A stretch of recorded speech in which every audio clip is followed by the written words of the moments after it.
Hey guys, welcome back to another For the Shoot podcast. Thanks for tuning in.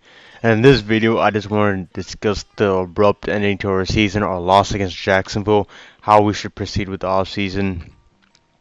So it's safe to say, after beating Pats and the Colts back to back, we definitely had high hopes for this team. We thought many analysts were calling us Super Bowl contenders, dark horse Super Bowl contenders. Stephen A. Smith even had us in his top three teams in the league.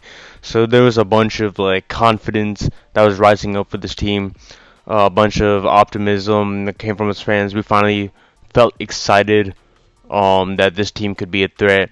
And then suddenly the Raiders came to Indy, beat us 23-20 on a game-winning field goal, and unfortunately lost to Jags once again in Jacksonville. So our losing streak in Jacksonville extends to 7 games.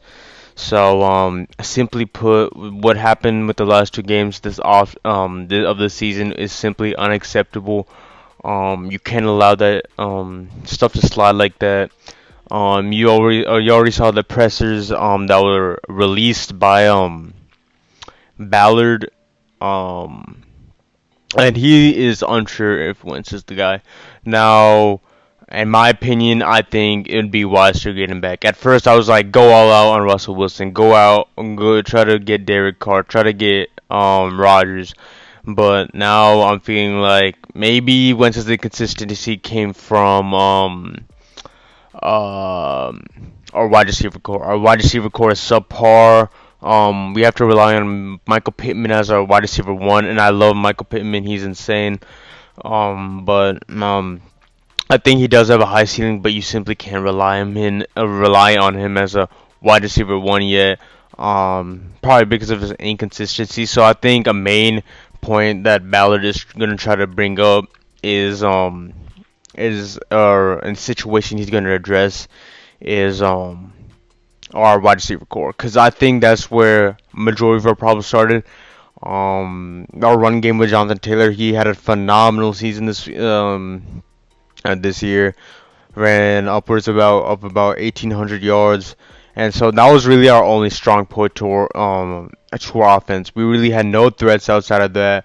Um, and when you game plan for our pass offense, it's just not scary at all. And I think when we played a strong pass defense like the Pats, they easily contained Wentz. He went for like 5 for 12 for 57 yards, and I think primarily that is the big reason to that is having relying on Ty, Zach Pascal, and Ashton Dulin as our three receivers outside of MPJ. As you know, MPJ got ejected um mid game, so that's where our pass even started to like level off um drastically, I'd say.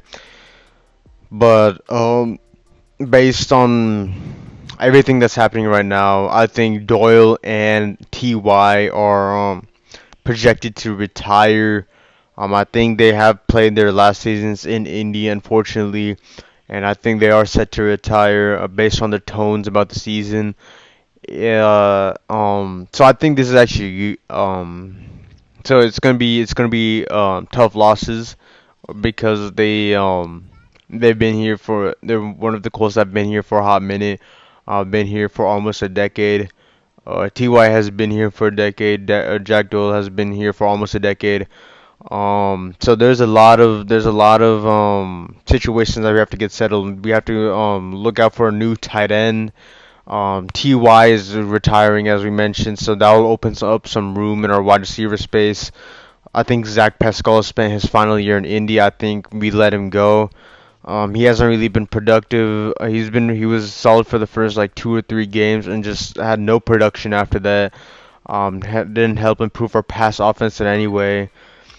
Um, but for Ashton Doolin had a pretty decent second half of the season, so I think he could solidify his spot as our wide receiver three. You guys might be wondering about Desmond Patman and Michael Strawn. The thing about that is I don't want to have to rely on practice squad guys because this is a team that's built to win now. We might not have some pieces, but this is a well coached team, and if we build some consistency, this will be a dangerous team. So this is why I still have strong hopes for this team for the next upcoming season. Another area I want to discuss was the pass rush. Our pass rush is absolutely atrocious. Trevor Lawrence was just getting infinite amount of time in the pocket and was able to escape the pocket pretty easily. Um, and he was able to dot up receivers quite easily. There was like no threat. He had nothing to worry about. He just had infinite time in the pocket, and that is something we have to improve. Which is why I want to bring in a veteran pass rusher like Chandler Jones. So this is why I kind of disagree with. I was never a big fan of picking Dio with the second round. I wanted to lean towards a receiver like Amon-Ra St. Brown because he did play with Michael Pittman, but we lean with Daya Odeyingbo. Um, but I thought that was a bad decision. But I trusted Ballard. I still trust Ballard, but it turned he had a decent impact. I think he still has time to develop. But I want to bring in a veteran pass rusher like Chandler Jones that can help better develop Quiddy and Dio. I think Justin Houston could have had that role. Danico could have had that role, but we unfortunately let them go. Justin is now playing for the Ravens, and Danico is in the playoffs for the Titans, so he must be happy there. But I was hoping one of those guys would help have a veteran presence, because uh Defoe is what I would consider him a veteran right now based on his success in the league so far, but his interior position is quite different than playing an edge. So I think Quiddy and Dye have a lot to learn. So that's why I want to bring in Chandler Jones in. Secondary has been, I don't know what went up with the secondary these last couple games. It was just sad to see. It was just sad to see Derek Carr was he was he was just toying with us. He was just toying with us, bro.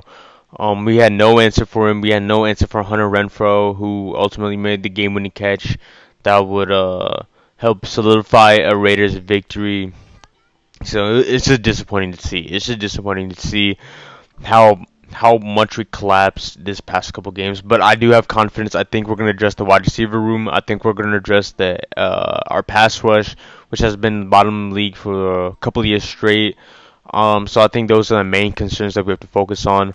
Um, um, yeah. So we just have to go aggressive in this free agency. There's really no other answer to it. It's really not that hard to come up. There's like no other way around it. We just have to be aggressive in free agency. Ballard was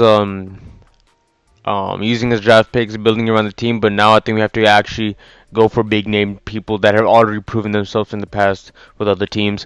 So I think this is the year, based on how pissed Irsay is, based on how pissed Ballard seemed in this presser. I think I think this team is going to go and undergo some changes. So I will try and post consistently again. Um, and this is all I had for the video. Thanks for tuning in. Make sure to subscribe if you want more Colts content. Leave a thumbs up and comment down below with your thoughts on how our season went, our collapse towards the end, and what we should do in this offseason. So thank you for tuning in, and I'll see you in the next one. Bye, guys.